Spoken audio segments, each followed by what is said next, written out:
Mari kita melanjutkan pembahasan kita dari Wahyu pasal 8 ayat 1, keheningan di surga.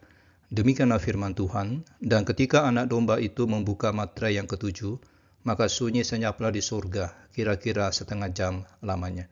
Saudara, di dalam Wahyu ini, ketika materai ketujuh dibuka oleh anak domba, terjadi keheningan di surga selama kurang lebih setengah jam.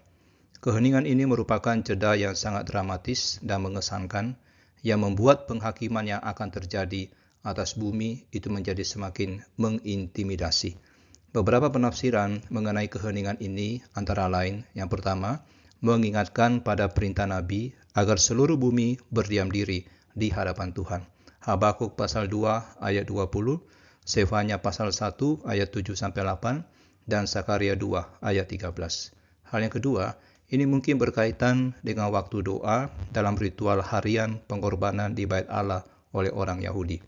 Nah, selama interval keheningan ini, malaikat-malaikat di hadapan tahta diberi sangkakala, dan seorang malaikat yang berdiri di atas mezbah mencampurkan kemenyan dengan doa-doa orang kudus, yang mengambil api dari mezbah emas, mengisi pedupaan, lalu melemparkannya ke bumi.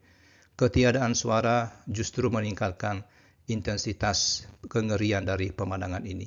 Saudaraku, kalau materai ketujuh itu melanjutkan materai keenam, dan keduanya punya tujuan yang sama, yaitu menggambarkan Tuhan menghakimi orang-orang yang tidak percaya. Struktur kitab Wahyu ini menunjukkan penekanan yang semakin meningkat dan berulang pada penghakiman yang akan datang. Penghakiman digambarkan pada akhir setiap siklus 7 jemaat, 7 materai, 7 sangkakala, dan 7 malapetaka. Keheningan di surga itu mengekspresikan keheningan saat Tuhan menjatuhkan keadilan. Latar belakangnya berasal dari nabi-nabi perjanjian lama. Jeda setengah jam ini bukan periode yang kosong, tapi waktu pencurahan murka Allah. Saudara, dari Wahyu pasal 8 ayat 1 ini, kita belajar bahwa ada saatnya untuk berdiam diri di hadapan Tuhan dengan penuh kekaguman dan ketakutan akan keagungannya.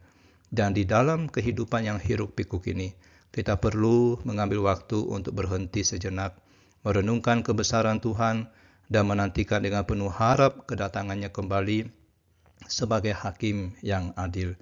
Keheningan yang hikmat ini mengingatkan kita bahwa Tuhan berdaulat atas segala sesuatu dan akan mendatangkan penghakiman atas mereka yang menolak untuk percaya kepadanya.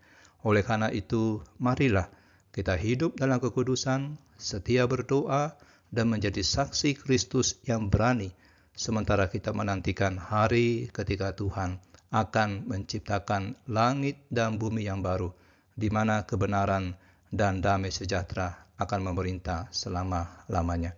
Mari kita berdoa. Ya Tuhan yang Maha Kudus, di tengah dunia yang penuh kekacauan, ajar kami untuk berdiam diri di hadirat-Mu. Dalam keheningan yang hikmat kami merenungkan keagungan-Mu. Ketika kami menantikan kedatangan-Mu sebagai hakim yang adil, teguhkanlah hati kami untuk hidup kudus dan setia berdoa. Pakailah kami sebagai saksi-saksi Kristus yang berani, dalam penantian akan langit dan bumi yang baru, di mana kebenaran dan damai-Mu memerintah selama-lamanya. Amin.